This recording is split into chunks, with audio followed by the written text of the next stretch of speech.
The Steelers blow out the Bengals 34-11. Mason Rudolph, 17 of 27, 290, 2 touchdowns. George Pickens had a bounce-back game. Scorched the Bengals secondary, 4 catches, 195 yards, 2 touchdowns. He became the first Steeler to have 2 touchdowns of at least 65 yards since the great Louis Lips did it in 1988. I know you don't remember Louis Lips, but Louis Lips was a hell of a football. He was a hell of a receiver. Smallish, but cat quick. Bruce Pickens. George Pickens took Rudolph's first pass attempt for an 86-yard touchdown. What a hop. Ocho, where the hell the safety going? I don't know what he was doing. I don't know what he was doing. I have no idea. I have no idea what he was doing. But this is what I was talking about when I was somewhat defending George Pickens, obviously on the play with the block, in his frustration and based his aura, the laziness of being underused or not utilized to its potential. This is what I was talking about. Now, again, I'm not saying you have to block all the time. You have to put the effort in blocking so everything works. Listen, offense is 11 players.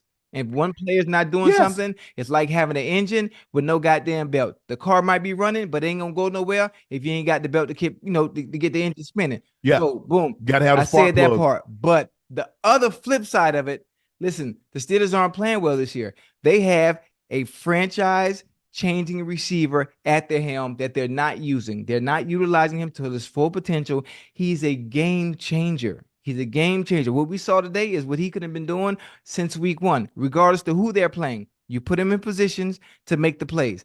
I look at Puka Nacua. Puka Nacua is a phenomenal talent. He's a phenomenal talent. What he's done this far in the McVay system is phenomenal. But is he that or at the likes of George Pickens when it comes to route running, speed, skill set? No, I don't think so. And that's no disrespect to Puka. I'm just speaking on what I know based off what I know about receivers in the eye test and what I know George can do. And we saw a glimpse of it tonight. What we saw tonight shouldn't be happening in week 15, 14, 16, whatever week we in. I don't even know. That should be happening consistently 16. Week in and week out. When the Steelers line up on offense, the defensive adjustments should be made based on where he's lined up. That's the type of player he is. And I'm glad he hit me tonight. He hit me tonight, and I say, man, good game. I love you. That's how this shit's supposed to look every motherfucking day. Every day. Forget the catching part. Forget the catching part. Yeah. The catching and the blocking. Have a complete game every time you step on that field. Never be the problem. Yes. Nigga, be the solution. Oh shit, my bad. I'm sorry.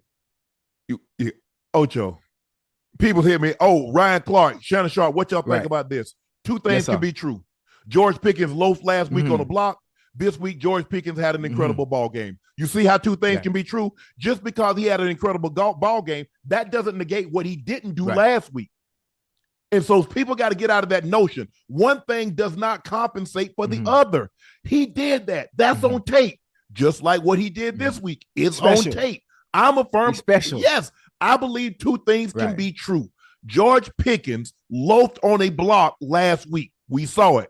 George Pickens came back this week, had 4 catches for $195 and 2 touchdowns, and became the first Steelers receiver to have 2 touchdowns of at least 65 yards in a game since Louis Lips did it in 1988.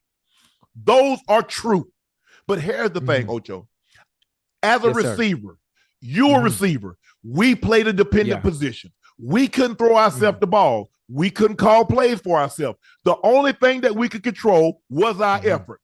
How hard did you get in and out of that break? How hard did you get into that break? What did you do once you got the ball? What did you do when you didn't have the ball? Are you excited? Because you're only going to be as good if you are excited that somebody else scored the touchdown, and if you scored it yourself, that's when you know you're onto something. Man, I've been on part of championship teams, and to see Ed, how excited he was for me and Rod or TD, and to see TD running down the field, and everybody want a mile high salute. That's when you know you're onto something. All I'm saying, look, and I'm saying, Ocho, you don't think I wanted to catch 10 passes a week? You don't think I wanted 100 yards and a couple of touchdowns a week? Yes. But you know, realistically, even Tyreek, the type of season that he had, even Calvin Johnson, when he had that record-breaking season, there were some games the man had 50 yards. Yeah. It wasn't many. The effort is the only thing as an athlete I can control. Even when I shoot the ball. Now, it might look pure. I can't control if it go in or not. But if I miss a shot, I got to hustle my ass back on defense, or my man going to get the layup, or my man going to get a dunk. So that's all I'm saying to George Pickens. There's no denying his talent. Yeah. We know what he's capable of doing. They need to use it, though. They need to put that motherfucker on display every goddamn week. Every week. They look good. They look good. They put it on. They look good. And that's coming from a Bengals fan. That's coming from a diehard, still love, everyday, bleed black and orange. They look goddamn good today. They look good.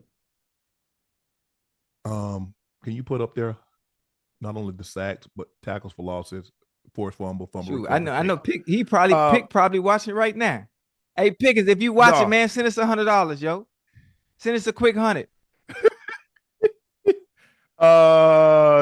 Tom Badon said, "Do me a favor, Ocho. No more GDs tonight, please. Love y'all content, but the GDs worse than any other. I don't even gangbang. Yeah. I'm not from Chicago. I'm not a GD.